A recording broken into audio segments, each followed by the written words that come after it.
Nós saudamos a todos com a paz de Cristo. Você que ouve a Rádio Novo Tempo, se puder, acompanhe a leitura. Mateus, o capítulo 6, os versículos 9 em diante. Mateus 6, os versículos 9 em diante. Portanto, vós orareis assim: Pai nosso que estás nos céus, santificado seja o teu nome. Venha o teu reino. Faça-se a tua vontade, assim na terra como no céu. O pão nosso de cada dia dá-nos hoje, e perdoa-nos as nossas dívidas, assim como nós temos perdoado aos nossos devedores. E não nos deixes cair em tentação, mas livra-nos do mal. Pois teu é o reino, o poder e a glória para sempre. Amém. A maioria dos cristãos já fizeram essa oração dezenas de vezes. Alguns já fizeram milhares de vezes. É costume de alguns cristãos recitarem, o Pai Nosso várias vezes. Então, alguns cristãos já recitaram, ou já oraram, ou já pronunciaram as palavras do Pai Nosso milhares de vezes. E eu faço a primeira afirmação dessa noite, e não se assuste. A maioria dos cristãos, ao proferirem a oração que nós chamamos de o Pai Nosso, a maioria dos cristãos, ao pronunciarem o Pai Nosso, estão abrindo um caminho direto para a perdição eterna. O que é isso, pastor? Não vai dizer que é pecado fazer o Pai Nosso? É claro que não, queridos. Essa é a oração modelo. Essa é a oração que o Senhor Jesus nos ensinou. É uma oração maravilhosa. Então, pastor, há uma incoerência no que o senhor disse, então. Como é que a maioria dos cristãos estão abrindo um caminho direto para a perdição ao pronunciarem essa oração? Por um simples fato. Pai, perdoa-nos exatamente da mesma forma como nós temos perdoado. É a sua oração. Que você já fez centenas ou milhares de vezes. Pai, perdoa-me exatamente da mesma forma como eu tenho perdoado. Toda oração é maravilhosa. Eu já fiz semanas de oração só estudando as palavras do Pai Nosso. Durante 7, 8 sermões, só estudando o Pai Nosso. Hoje, eu quero chamar a atenção para essa frase, que é a mais importante da oração. Pastor, como é que o senhor sabe que é a mais importante? Porque ao terminar a oração, o Senhor Jesus fez um comentário sobre essa frase. Querem ler? Acompanhe comigo. Versículos 14 e 15. Porque se perdoares aos homens as suas ofensas, também vosso Pai Celeste vos perdoará. Se, porém, não perdoares aos homens as suas ofensas, tampouco vosso Pai vos perdoará as vossas ofensas. Então é simples, queridos. Toda alma que não perdoa também não é perdoada. É uma questão de vida ou morte eterna. Aprendi a perdoar.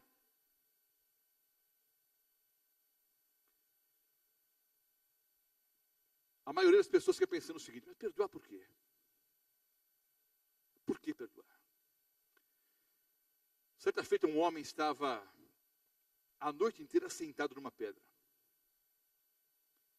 Ele pensou na sua vida, pensou. Depois de horas pensando e orando a Deus, já faltando minutos para raiar o dia ali, ele se levanta da pedra, onde ele passara a noite inteira de acordado, pensando na vida e orando. Ele se levanta e diz: agora chega, não aguento mais, vou colocar um ponto final nisso. Aí ele desce da pedra, desce a colina e vai até o sítio onde ele morava. No caminho de volta para o sítio, ele pensava na sua vida. Quando ele conheceu a namorada, como ela pediu em namoro, os primeiros dias do namoro, os primeiros meses, as juras de amor eterno, o noivado, os planos para o casamento, as juras de amor que fizeram diante do altar, diante de Deus, diante das testemunhas. Lembrava-se das orações, ele se lembrava das orações que fizeram quando os filhos nasceram. Ele era um homem cristão, a esposa, uma senhora cristã. Era um lar feliz, um lar cristão. Mas por algum motivo, um dia ele chegou em casa. Ele foi beijar a esposa, mas ele percebeu que havia alguma coisa errada. Ele não sabia dizer o que era, mas ele percebeu que havia alguma coisa diferente. Havia uma barreira entre os dois. E essa barreira foi ficando mais espessa, mais espessa, mais espessa, a tal ponto do relacionamento ficar quase que insuportável. Procuraram o pastor da igreja, procuraram conselheiros cristãos, procuraram ajuda de amigos, mas as coisas iam piorando, piorando, piorando. Esse homem se apegou mais a Deus. Os filhos, porque o lar se tornou-se um verdadeiro inferno, os filhos foram embora de casa. E aquela mulher abandonou o Senhor Jesus, abandonou a igreja, e aquele homem mal pôde acreditar. Quando ele um dia chegando em casa, tropeçou numa garrafa de vodka vazia. Encontrou a esposa completamente embriagada. Ele se apegou a Jesus, ela se apegou ao álcool. E agora, após muitos anos de sofrimento, aquele homem passara a noite inteira acordado ali, pensando na sua vida. E agora ele chegou à seguinte conclusão: não dá mais. Vou colocar um ponto final nesse relacionamento. Desce da pedra, desce da colina, vai em direção ao sítio. Agora que ele entra ali, acorda a esposa e disse que, olha, eu não aguento mais, agora chega. E como sempre, começaram ali uma discussão. Em meio à discussão, ele disse, olha, mas eu ainda te amo. Eu não sei o que está acontecendo. Há anos eu tento descobrir qual é a razão, qual é o motivo, e eu não sei qual é. E começaram a discutir, a discussão ficou mais acalorada. A uma certa altura, a mulher finalmente confessou. E o que aquele homem mais temia era a causa do problema. Havia um adultério por trás do problema. O homem ficou super irritado, ficou nervoso. Pegou a mulher pelo pescoço e começou a sacudir a mulher. Ele queria saber o nome do homem. Quem é? Não, foi apenas uma vez. Não quero saber se foi uma vez, se foram duas, se foram 50. Quero saber quem foi. E em meio à discussão, ela finalmente confessou. O seu melhor amigo e líder espiritual da igreja local. Sabe, irmãos, alguma coisa morreu dentro desse homem. Morreu e apodreceu dentro desse homem. Ele conta, e essa é uma história verdadeira, aconteceu exatamente como eu estou contando. Alguma coisa apodreceu no coração daquele homem. Ele conta que ele saiu dali, saiu da casa e voltou para a mesma pedra, onde ele ficara a noite inteira ali acordado pensando na vida. Voltou para aquela pedra, sentou-se ali e começou a maquinar sua vingança. Eu vou matar esse camarada, eu vou matar esse homem. Mas antes de matá-lo, eu vou contar para toda a igreja. Ele vai ser envergonhado publicamente. Aí eu vou contar para sua esposa, que é uma mulher muito ciumenta. Eu vou tornar a vida desse homem um verdadeiro inferno, como foi a minha vida. E depois, então, eu vou matá-lo. Enquanto ele engendrava o seu plano, né, de vingança, o dia amanheceu e era dia de culto.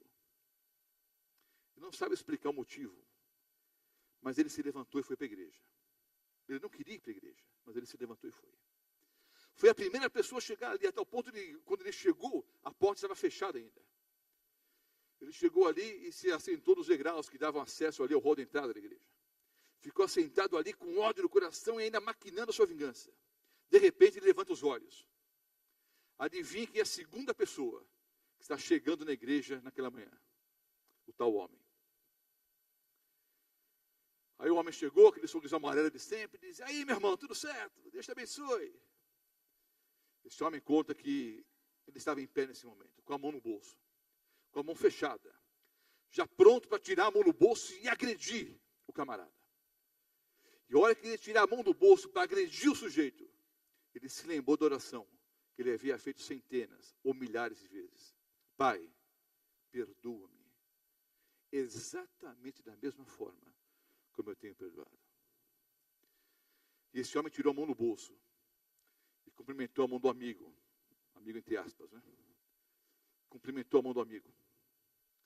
Apertou a mão do homem que destruiu toda a sua vida por alguns minutos de prazer, se é que teve algum. Né? Cumprimente a mão daquele homem.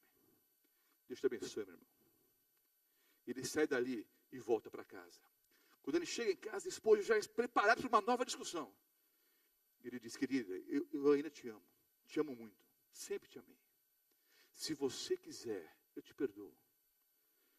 Nós podemos recomeçar o nosso relacionamento. Queridos, aquela barreira de gelo, que pastor, que oração dos irmãos, que psicólogo, psiquiatra, conselheiro, aquela barreira de gelo que ninguém conseguiu derrubar.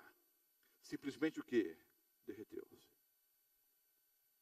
causa do perdão daquele homem. Eu te perdoo. Se abraçaram, como toda história bonita, viveram felizes. Os 2 filhos voltaram para casa e retomaram a carreira cristã. Hoje, eles formam um lar cristão. Voltaram a ser um lar cristão. Eu admiro esse homem, queridos. A maioria de nós pensaria, não pode ser assim, não. Tem que ser olho por olho, dente por dente. Alguns pensam assim, mas pastor, isso é bíblico. Olho por olho, dente por dente. Lei de Italião. Não é?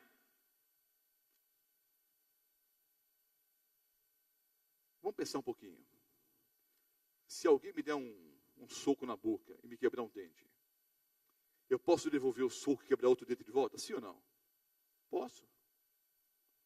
Eu sou grande o suficiente para fazer isso. Se alguém me der um soco no olho, eu posso devolver um soco e... Posso. Vamos pensar um pouquinho. Na maioria dos casos, o ajuste de contas é impossível. Não dá para ser olho por olho, dente por dente. Se você vai arrancar um olho, eu posso arrancar o outro de volta. Vamos pensar um pouquinho. Na maioria dos casos, não dá para ajustar as contas. Querem alguns exemplos? O indivíduo seduziu a sua filha, enganou a menina, prometeu, sabe, mundos e fundos, era o príncipe encantado. Enganou a menina, seduziu a menina, teve relações com ela, engravidou a menina e foi embora. Você vai fazer o quê? Como é que você vai acertar as contas? Dá para ser olho por olho, dente por dente? O indivíduo embriagado, dirigindo aqui em Rio Preto, perde a direção do automóvel, sobe na calçada e mata seu filho. Você vai fazer o quê? Você vai encher a cara, pegar um automóvel e matar o filho dele? Que a lista é enorme, já captaram a mensagem. Na maioria dos casos, o ajuste de contas é impossível. Alguém lançou uma calúnia a seu respeito, contou uma mentira a seu respeito. E a mentira ou a fofoca é como um travesseiro de penas, né? Espalhou as penas, ninguém junta mais. Tem alguém que disse uma inverdade a seu respeito. Você vai fazer o quê? Contar uma outra mentira de volta? Notem, na maioria dos casos, o ajuste de contas é impossível. Bom, se não dá para ser olho por olho, dente por dente, eu pelo menos posso odiar a pessoa com todas as minhas forças. Você pode odiar, pode fazer isso sim. Só que o ódio é uma arma apontada contra você mesmo. Vai destruir o teu sistema nervoso, vai ficar com insônia, enxaqueca, gastrite, úlcera, talvez um câncer. O ódio é uma arma apontada contra você mesmo. Bom, então, eu posso simplesmente, uma outra hipótese, eu posso simplesmente ignorar o fato, ignorar a pessoa. Você pode, vai conseguir fazer? É uma alternativa prática. Eu posso simplesmente fingir que não aconteceu nada. Eu posso simplesmente ignorar a pessoa. Você pode tentar fazer, mas não vai conseguir. Queridos, você pode tentar várias alternativas. Mencionei algumas aqui. A única alternativa que funciona é a bíblica. É simplesmente aprender a perdoar. Pai, perdoa-me. Exatamente da mesma forma como eu tenho perdoado. E aprender a perdoar todas as coisas, não só as pequenininhas, não. Todas as coisas. Certa vez um general inglês, e o que eu estou dizendo hoje, a maior parte do que eu estou dizendo hoje está em 2 livros. São 2 livros antigos, talvez você encontre em uma livraria por aí, algum sebo. 70 vezes 7, livre para perdoar. E outro livro é Perdão Incondicional. Se bem que esse título, Perdão Incondicional, tem um erro teológico, né? O livro é muito bom, mas o título está errado. Não existe perdão incondicional. Há uma condição para receber o perdão. Qual é? Pedir, né? Você tem que pedir perdão, senão você não recebe. Mas esses 2 livros, se você encontrar algum sebo, eu recomendo Perdão Incondicional e 70 vezes 7, livre para perdoar. Nesse livro 70 vezes 7, o autor conta um fato. Certa feita, um general inglês chamado Oglethorpe, conversando com Wesley, disse: Wesley, eu nunca perdoo. James Oglethorpe, general inglês, disse: Wesley, eu nunca perdoo. E o famoso pregador, né, Wesley, disse: então espero que você nunca peque. Vou repetir. O general disse: eu nunca perdoo. Wesley respondeu: então eu espero que você nunca peque. E ele disse uma frase, foi há muitos anos atrás, não é? Os autores pegaram essa frase e colocaram em vários livros por aí. Um dos livros é esse, 70 vezes 7 livros para perdoar. E essa frase marcou a minha vida. Talvez ajude você também. Olha o que o Wesley disse. A pessoa que não perdoa, parte a ponte sobre a qual ela mesma vai ter que passar um dia, se quiser chegar no céu. Vou repetir a frase. A pessoa que não perdoa, parte a ponte, destrói a ponte, sobre a qual ela mesma vai ter que passar um dia, se quiser chegar no céu. Por um simples fato. O Senhor Jesus disse, se você perdoar aos homens as suas ofensas, também o meu Pai que está no céu vai perdoar as suas ofensas. Se você não perdoar aos homens as suas ofensas, tampouco o quê? O nosso Pai Celestial vai perdoar. A frase é dura, mas é de Jesus. Então, você pecou contra mim, pediu perdão, eu não perdoei. Se amanhã ou depois eu pecar contra Deus, e vou pecar, porque eu sou falho, miserável e pecador, amanhã ou depois, ao pecar contra Deus, eu vou procurar a ponte do perdão. E a ponte vai estar o quê? Destruída. Por quem? Pela minha falta de perdão. A pessoa que não perdoa, não é perdoada. A pessoa que não perdoa, destrói a ponte sobre a qual ela mesma vai ter que passar um dia, se quiser chegar no céu. Eu disse aqui, queridos, numa outra circunstância, num outro contexto, que todo perdão, tanto divino quanto humano, o perdão é de natureza vicária. Há similaridades e diferenças entre o perdão divino e o perdão humano. Uma similaridade entre o perdão divino e o perdão humano é essa natureza vicária. A palavra vicarius, em latim, significa substituto. Eu deveria ter morrido, mas o Senhor Jesus morreu em meu lugar. Por isso que ele é o vigário de Deus. Não é? Ele veio a esse mundo e morre em nosso lugar na cruz do Calvário. Então vejam, queridos. Quando você perdoa alguém, o seu perdão tem a mesma natureza. Por quê? O indivíduo te deve algum dinheiro, por exemplo, mas não pode pagar, não tem como pagar. Ele pede perdão. Você perdoa. A pessoa fica livre e você o quê? Com prejuízo. Alguém difamou o seu nome. Inventou uma fofoca a seu respeito. A pessoa vem e pede perdão. Confessa o pecado e pede perdão. Você perdoa. Só que o estrago está feito já. A pessoa vai embora livre e você fica com o quê? Com prejuízo. Alguém mata o seu filho. Você perdoa a pessoa. Mas quem trata a vida da criança de volta? Só o Senhor Jesus na ressurreição. Então, tanto o perdão humano quanto o divino são de natureza vicária. Você simplesmente perdoa e a pessoa sai o quê? A pessoa sai livre. Agora, há algumas diferenças entre o perdão humano e o perdão divino. Entre as diferenças, há uma singular. Há um processo que eu não sei explicar, nem vou tentar. A Bíblia ensina que Deus perdoa e esquece. Ele perdoa e esquece. Não me pergunte como é que funciona o processo, eu não sei. A mente do Senhor Deus é a mente infinita.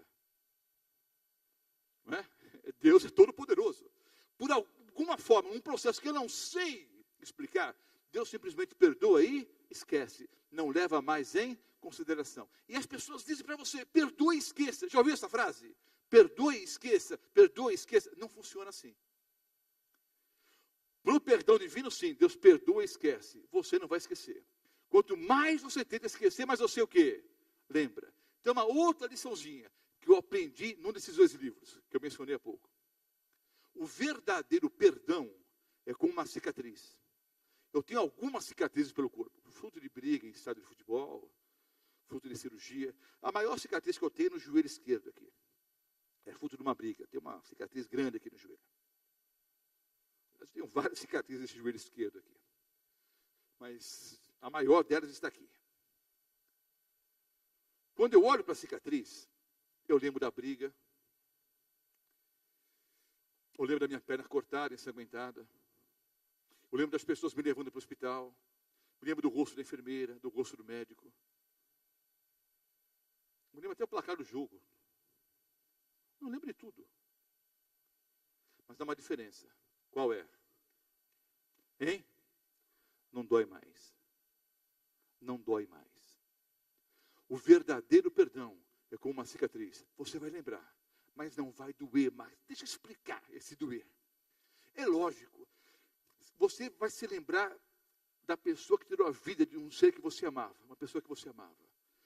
Vai haver dor no coração? Vai haver tristeza? Sim. Em relação ao agressor, você sente dor ainda? Ainda dói. Quando você lembra da pessoa que fez mal para você. Quando você lembra do agressor, ainda dói. Então, ouça uma frase dura, mas é verdadeira. É dura para você, é dura para o pastor Mota, e eu disse que é o sermão mais difícil de ser colocado em prática.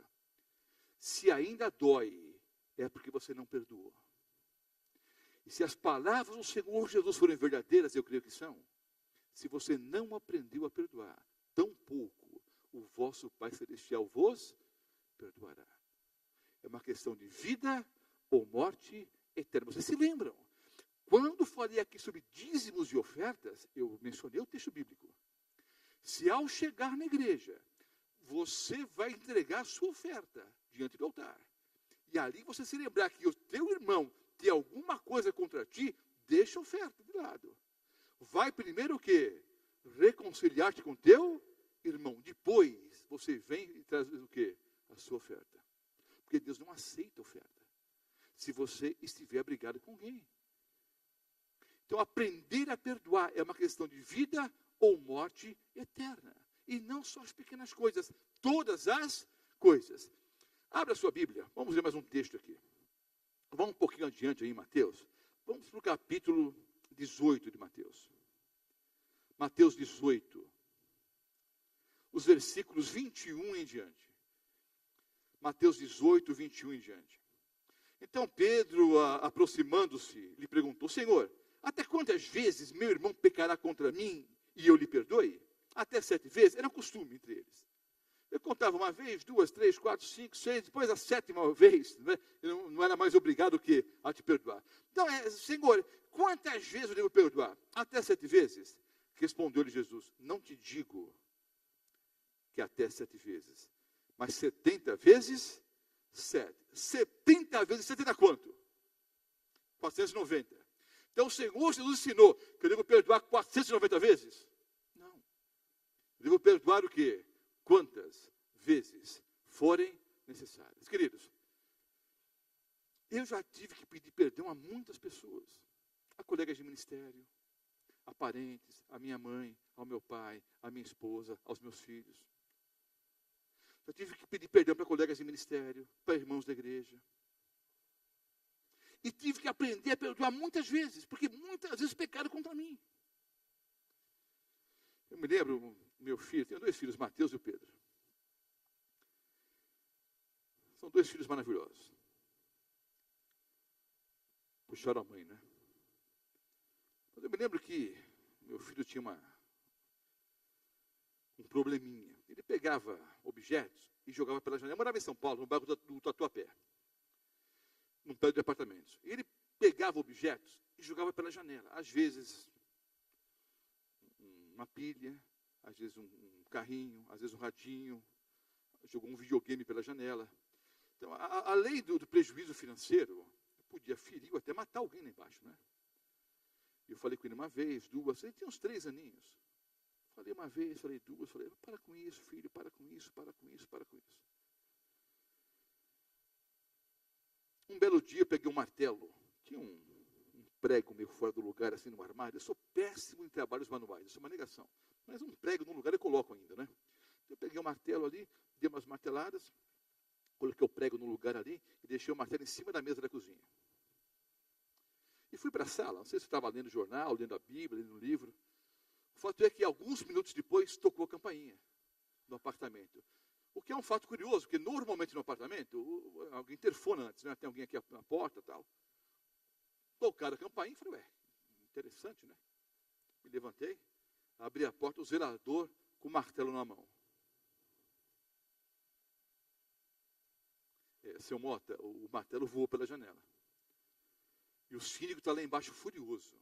Ele estava furioso com razão, né? Se acertasse o indivíduo, ia matar o indivíduo, né? O homem estava bravo ali, eu fiquei nervoso. Aí fui em direção ao meu filho. Mateus, vem cá.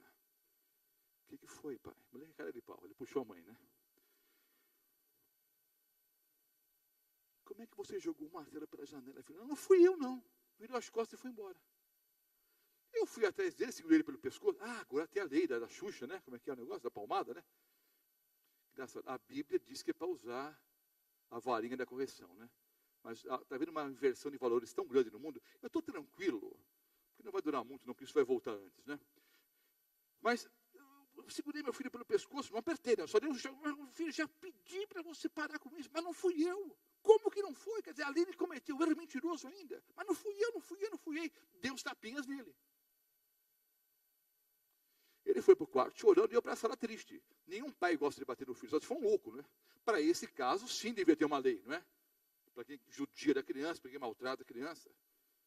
Mas a varinha de correção é bíblica. Deu uns tapinhas nele de leve, senão ia matar a criança, né? Deu uns tapinhas, fui para a sair. Dá para contar, acho que na palma de uma mão aqui. Quantas vezes eu bati nos meus 3 filhos, meus 2 filhos, 3, já bati um aqui, dos 5 aqui. Eu acho que eu bati umas 3 ou 4 vezes. Os 2 filhos juntos, né? Talvez umas 2. Acho que o Pedro nem apanhou, coitado. Acho que não apanhou, não. Mateus, o primeiro, que apanhou umas 2 ou 3 vezes. Dei uns tapinhas nele. Fui para a sala triste, chateado. Tocou de novo ali a campainha. Falei, mas é hoje, né? Vira casa de parteira que o pessoal fala, né? Não para de tocar.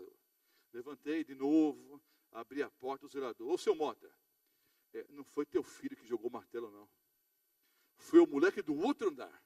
Quando ele disse isso, eu me virei assim, em direção à cozinha, eu vi o martelo exatamente onde eu havia deixado. Um outro menino do outro andar pegou um martelo exatamente igual ao meu, que o pai deve ter comprado na mesma lojinha na esquina, e jogou pela janela. O meu filho havia dito o quê?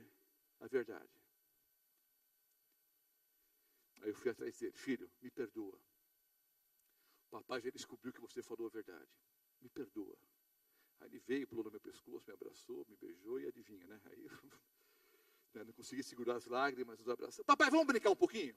As crianças perdoam com facilidade. Acabou ali. Não é? Eu tive que pedir perdão para os meus filhos muitas vezes, porque eu pequei contra eles. Tive que pedir perdão para minha esposa muitas vezes, porque eu pequei contra ela. Pedi perdão para os meus pais, para colegas de ministério, para amigos, para pessoas no trânsito. E muitas vezes eu tive que aprender a perdoar, porque pessoas pecaram contra mim. Então essa questão de aprender a perdoar e aprender a pedir perdão, queridos, é a base do cristianismo. A alma que não perdoa não é perdoada pelo Senhor Jesus. Deus simplesmente não perdoa a pessoa que não aprende a perdoar. E logo após essa frase, o Senhor Jesus contou uma história que todos conhecemos. Eu vou ler para encerrar. Por isso, versículos 23 em diante de Mateus 18. Mateus 18, os versículos 23 em diante. Por isso, o reino dos céus é semelhante a um rei que resolveu ajustar contas com seus servos. E passando a fazê-lo, trouxeram-lhe um que lhe devia 10.000 talentos. Não sei se dá para fazer uma conta rápida, aqui eu estou com a cabeça fraca, não sei. 10.000 talentos. A Bíblia não diz se era talento de prata ou talento de ouro. Se era talento de prata, o talento de prata valia, em termos atuais, mais ou menos o salário de 6.000 dias. 6.000 dias de trabalho para o assalariado que ganha salário mínimo. Tirando aí o final de semana, feriado, tal, daria alguns anos de trabalho, né? Quase 20 anos de trabalho. Um talento de prata equivaleria mais ou menos, nenhum câmbio é exato, mais ou menos 20 anos de trabalho. De um trabalhador que ganha salário mínimo. Se fosse talento de ouro, era 30 vezes mais. Então seriam 600 anos de trabalho. A Bíblia não diz se era de prata ou de ouro. Mas quantos talentos eram, queridos? 10.000 talentos. Sabe por que esse número aqui, queridos, astronômico? Para deixar bem claro que era impossível o quê? Pagar. Fosse um talento de ouro, a pessoa teria que trabalhar, quanto que eu falei aqui? 600 anos. Um talento de ouro. Aqui eram 10.000 talentos. Passaram a fazer, trouxeram um que lhe devia 10.000 talentos. Não tendo ele, porém, com que pagar, ordenou o Senhor que fosse vendido, ele, a mulher e os filhos, e tudo quanto possuía, para que a dívida fosse paga. Então o servo, prostrando-se reverentemente, rogou: "Sê paciente comigo, e tudo te pagarei." O senhor daquele servo, compadecendo-se dele, mandou-o embora e perdoou a dívida. Saindo, porém, aquele servo encontrou um dos seus conservos que lhe devia 100 denários. O denário é o salário de um dia. Então, um talento de prata valia 6.000 denários. O denário é o salário de um dia. Não era pouco dinheiro, não. Daria mais ou menos aqui uns 5 salários mínimos nos valores de hoje. Uns 3.000 e poucos, quase 4.000 reais. Não é isso? Não era pouco dinheiro, mas olha a diferença de quanto ele devia para o rei e quanto com o amigo lhe devia. Um dos seus conservos, que lhe devia 100 denários, e agarrando-o, o sufocava, dizendo: "Paga-me o que me deves."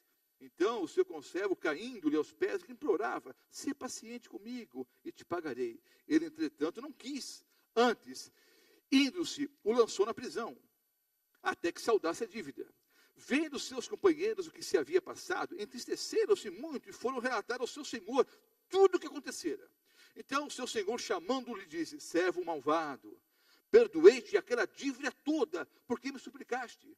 Não devias tu igualmente compadecer-te do teu servo, do teu conservo, como também eu me compadeci de ti?" Indignando-se, o seu senhor o entregou aos verdugos, até que ele pagasse toda a dívida. Assim também meu Pai Celeste vos fará, se do íntimo não perdoardes cada um a seu irmão. Não precisa nem explicar a história, a parábola aqui, né, queridos? A parábola é óbvia. O que eu devo para o Senhor Deus, eu não posso pagar. Então eu preciso aprender a perdoar aquelas pessoas que pecaram contra mim. Uma história eu ouvi quando eu era criança e nunca esqueci. Vou contar para vocês. Um rei tinha um tesoureiro que era o seu primo irmão. Todo tesoureiro de uma empresa, de uma igreja, de um município, tem que ser uma pessoa o quê? De confiança. Não é assim? Então, o rei colocou naquela função, na tesouraria, o seu primo irmão. Eles foram criados juntos. Eram primos, mas eram como se fossem irmãos. Foram criados juntos, estudaram juntos, viviam juntos. Em determinado momento da vida daquele tesoureiro, ele começou a pensar assim: o rei já tem tanta coisa, já tem muito dinheiro. Vou fazer o seguinte: ao contar os impostos, o que o tesoureiro fazia? 2 para o rei, 1 para mim. 2 para o rei, 1 para mim. Começou a defraudar o tesouro do rei. E isso durante vários anos. Em determinado momento da sua vida, aquele homem arrependeu-se pela ação do Espírito Santo. Ele caiu em si e disse: "Mas espera um pouco. O rei é como se fosse meu irmão. Ele me trata como irmão. Eu tenho tudo aqui no palácio. Eu sou tratado como um verdadeiro príncipe aqui. Eu tenho tudo no bom de melhor e sempre tive. Sempre me tratou como um verdadeiro irmão. Como é que eu pude ter sido assim, tão desonesto a ponto de defraudar alguém que me trata tão bem?" E aquele homem, profundamente arrependido, pensou: "Eu vou restituir o que eu roubei. Eu vou acertar as contas." E aquele homem, então, pegou ali os livros da tesouraria. Obviamente não havia computação naquela época, isso foi há muitos anos atrás. Ele pegou os livros da contabilidade e começou a fazer as contas. E depois de várias contas ali, ele chegou a uma somatória astronômica. Alguns dígitos a mais ali. Ele falou: "Não é possível, eu não posso ter roubado tanto. Tem que ter pelo menos uns 3 ou 4 zeros a mais aqui. Vou refazer as contas." Ele refez as contas. Para sua surpresa e tristeza, a conta estava o quê? Correta. Há um ditado popular, queridos, é verdadeiro: dinheiro que entra fácil, sai fácil. Dinheiro que entra fácil, sai fácil. Ele roubou uma fortuna, mas de alguma forma ele simplesmente consumiu todo aquele dinheiro. E aí então ele, profundamente arrependido, vendo aquela soma ali, o total ali, ele profundamente triste, pegou a pena e escreveu ali uma frase: "A minha dívida é muito grande. Quem poderá pagá-la? A minha dívida é muito grande. Quem poderá pagá-la?" Colocou a pena no tinteiro e adormeceu ali sobre a mesa.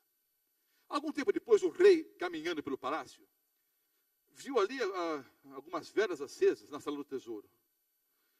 Talvez o rei com insônia, preocupado com a economia, preocupado com as guerras, eu não sei com a política. O fato é que o rei, andando pelo castelo, viu ali as luzes vindo da sala do tesouro. Abriu ali a porta e viu o tesoureiro, seu primo, deitado sobre os livros, deitado sobre a mesa ali. Debruçado sobre a mesa. Ele pensou, que homem bom. Altas horas da madrugada, ele ainda trabalhando. Eu vou acordá-lo, vou mandar que ele repouse. Quando o rei chegou perto ali do tesoureiro, do seu primo, ele viu os livros abertos. E o rei era um homem culto. Era um homem inteligente. Ele olhou para os livros. E ao olhar para os livros e para as contas ali, ele descobriu que estava o quê acontecendo. Descobriu que o seu primo o havia o quê? Defraudado. O havia roubado. Viu ali as contas, viu aquela somatória ali, astronômica. Vários dígitos ali. Mas viu a frase, a minha dívida é muito grande. Quem poderá pagá-la? A minha dívida é muito grande. Quem poderá pagá-la? E o rei percebeu que o homem estava realmente arrependido. Ele pegou a pena, assinou o seu nome ali e colocou o seu imprimatur, o seu selo ali, né, o seu carimbo real. Colocou o imprimatur que estava no seu anel. Deixou ali o seu selo e a sua assinatura. E saiu dali, mansamente. Algum tempo depois, o homem acordou, o tesoureiro acordou. Eu tive um pesadelo, não é possível. Eu fiz alguma coisa errada aqui. Vou refazer as contas. Refaz as contas.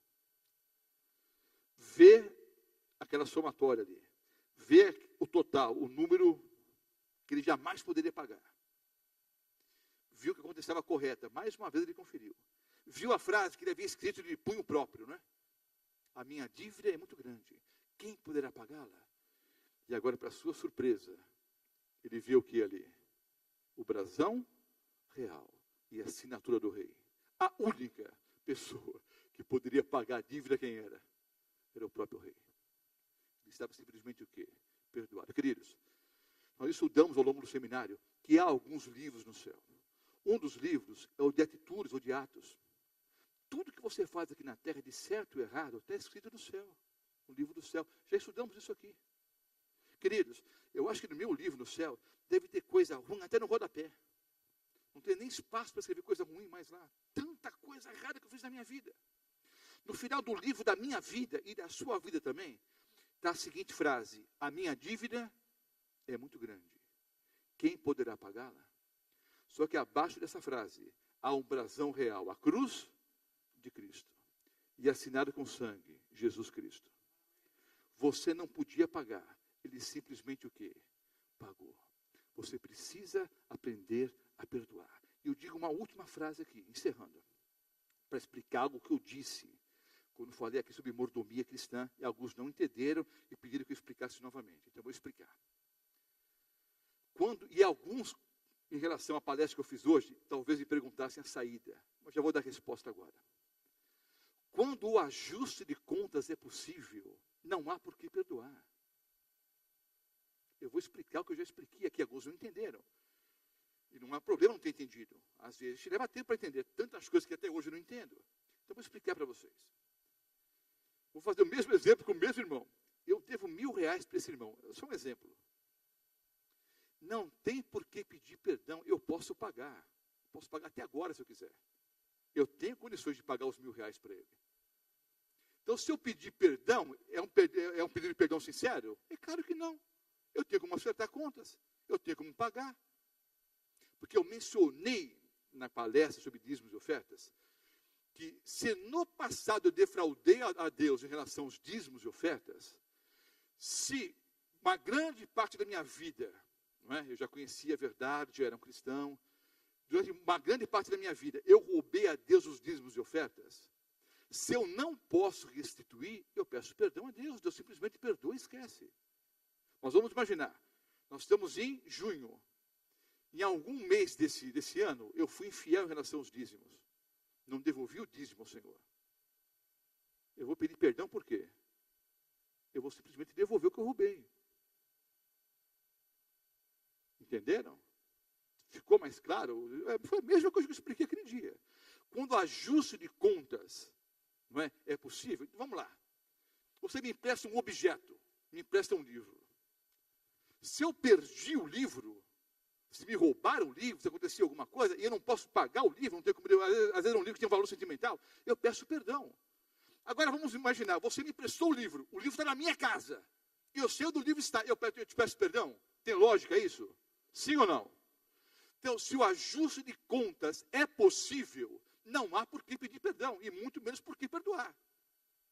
Se eu posso acertar as contas com Deus em relação a alguma coisa, não tem por que pedir perdão. Se eu posso acertar com você alguma coisa, não há por que pedir perdão. O fato é que, na maioria das vezes, o ajuste de contas é impossível. Quando o ajuste de contas é impossível, eu tenho que fazer o quê? Pedir perdão. Se a pessoa pecou contra mim e o ajuste de contas é impossível, eu tenho que fazer o quê? Aprender a perdoar. É uma questão de vida ou morte eterna. Aprender a perdoar todas as coisas. Algumas pessoas pediram, pastor, ora por isso, ore por aquilo. Pastor, eu queria tanto que meu filho voltasse para a igreja. Talvez a única forma dele voltar para a igreja seja o seu perdão. Pastor, eu queria tanto que meu esposo deixasse o alcoolismo. Talvez a única forma dele abandonar o alcoolismo seja o seu perdão. Eu queria tanto, pastor, que tal coisa acontecesse na igreja. Talvez com o perdão, esse milagre que você espera ocorra. Um último testemunho. Eu, ao longo do seminário, quase não contei testemunhos, né? Hoje eu aproveitei para contar alguns bem práticos. E encerro com esse, como uma oração. Uma história verdadeira também. Normalmente conto testemunhos de coisas que aconteceram comigo. Essa não aconteceu comigo, não. Mas é uma história verdadeira. Uma senhora cristã, muitas vezes chegava na igreja com alguns hematomas. Hematoma no braço, no rosto. O que foi, irmã? Eu fui abrir o armário e caiu uma lata de azeitonas no meu rosto, caiu uma lata de ervilhas no meu rosto. Tá. Tudo isso para esconder que ela sofria violência no lar, violência física. Ela apanhava do marido muitas vezes. E essa mulher cristã não gostava de apanhar e muito menos de mentir. Então, a uma certa altura, ela viu que era impossível e não queria mais mentir. Então, ela confessou para o pastor e para os irmãos, olha, infelizmente, o meu esposo me agride. E a situação ficou tão difícil, queridos. Há vários pastores experientes aqui, homens dirigidos por Deus, que estão aqui hoje à noite. Eles vão confirmar o que eu vou falar. Um pastor raramente vai aconselhar o divórcio. É quase impossível um pastor aconselhar o divórcio. Há raríssimas ocasiões em que o pastor pode, não é, achar, dirigido por Deus, que é a melhor coisa do divórcio. Mas isso é sei lá, um bilhão, não sei. Posso quantificar. Normalmente, né, o pastor jamais vai aconselhar um divórcio. Mas a situação era tão difícil, a mulher corria risco de morte. Era uma situação quase que incontrolável. A mulher vivia apanhando, vivia com hematomas. A ponto do pastor, um homem de Deus, dizer, irmã, o conselho que eu te dou é o seguinte, deixa esse homem. Não dá mais. A senhora não pode viver assim. Não está sendo bom para a senhora, não está sendo bom para os filhos, não está sendo bom para a sua vida espiritual. Sabe, não dá mais. Nós já oramos, já conversamos, já visitei esse homem. A senhora mora com um verdadeiro animal. Que não é nem um ser humano mais, é um animal. Abandona esse homem. Veja, ele é um homem de Deus, mas chegou um ponto que não dava mais. O pastor percebeu isso. E toda a igreja aconselhava a mesma coisa. Um dia o pastor está ensinando na igreja, abre a Bíblia, olha que o pastor vai começar o sermão. Ele vê a irmã ali. E a irmã com hematoma. O pastor fica irado, uma ira santa. Diz, irmã, vem aqui. O pastor não criou uma situação constrangedora, não, porque toda a igreja conhecia a vida daquela irmã. E todas as quartas-feiras os irmãos oravam por aquela senhora. Era de domínio público a situação da irmã. Irmã, vem aqui.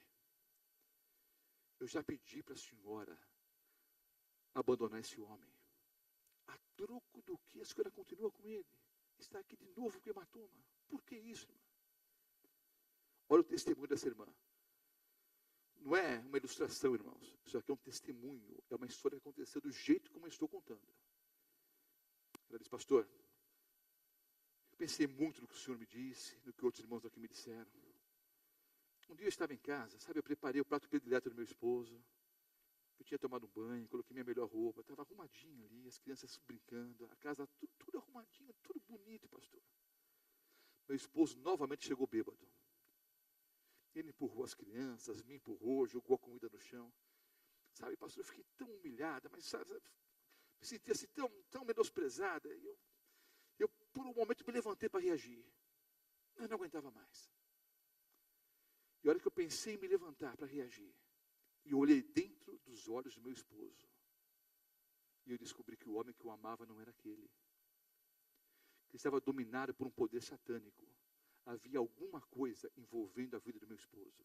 E eu descobri o seguinte: o meu perdão, nunca esqueça o que eu vou dizer agora, a frase dessa irmã.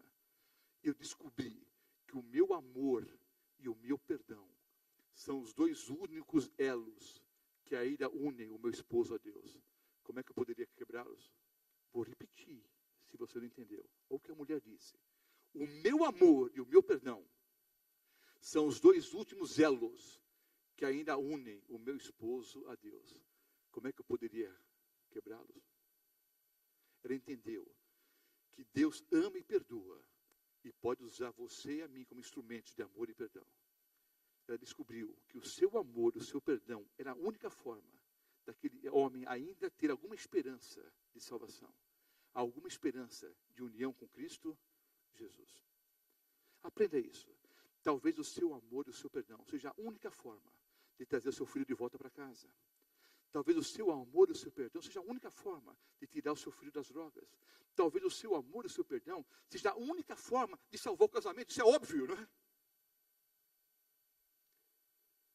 Já visitei muitos casais com problemas.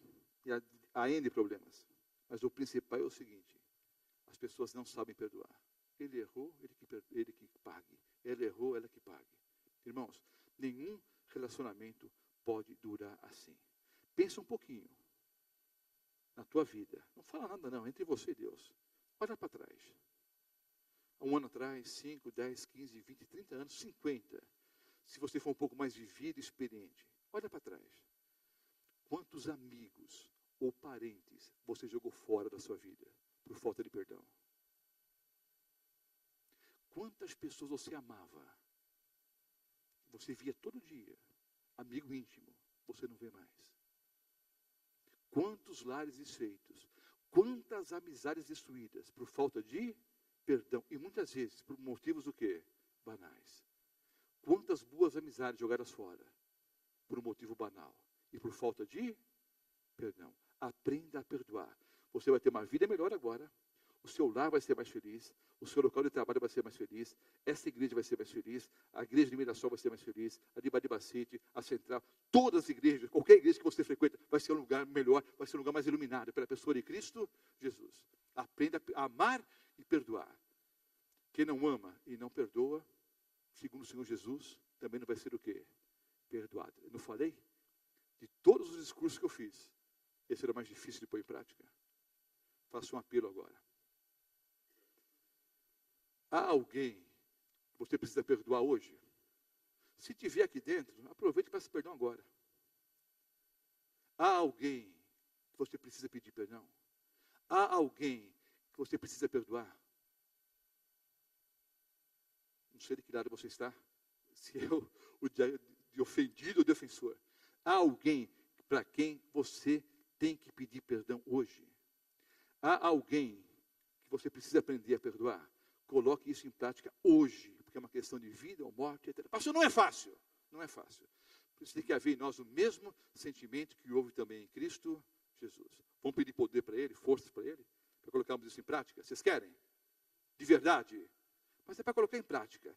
Há alguém para quem você tem que pedir perdão? Faça isso hoje. Ah, pastor, eu entendi. Se a pessoa me procurar, então você não entendeu nada. Você não entendeu absolutamente nada. Você tem que ser o instrumento. Quer viver assim? O verdadeiro cristianismo do dia a dia? Quer poder para isso? Sim ou não? Quer ou não?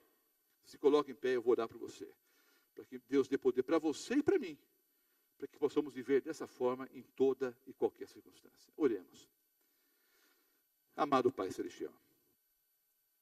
Recapitulamos hoje à noite o que há muito tempo já sabíamos. que é fundamental aprendermos a perdoar. Na oração que muitas vezes fizemos, nós dissemos o seguinte: Pai, perdoa-nos, da mesma forma como temos perdoado.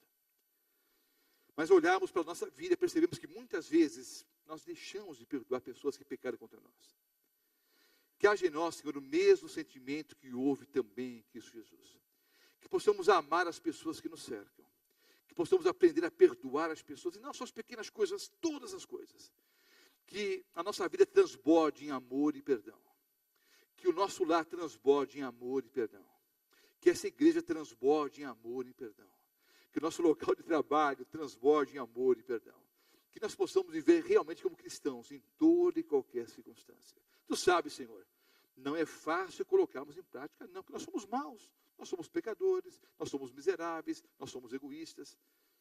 Por isso suplicamos, dá-nos o teu poder, Senhor, através da pessoa do Espírito Santo, para que possamos viver da mesma forma como o Senhor Jesus, com o mesmo sentimento, com a mesma vontade de amar e perdoar as pessoas que nos cercam. Que haja em nós o mesmo sentimento que houve em Cristo Jesus. Por isso, ousamos pedir o perdão, Senhor, pelos nossos pecados e faltas. Transforma-nos, Senhor. Toma-nos em teus braços de amor. Abençoe a cada família aqui representada. Abençoe a cada lar aqui representado, Senhor. Tomes a cada um de nós em teus braços de amor e leva-nos rumo à Canaã celestial. Oramos em nome do Senhor Jesus. Amém, Senhor. Amém.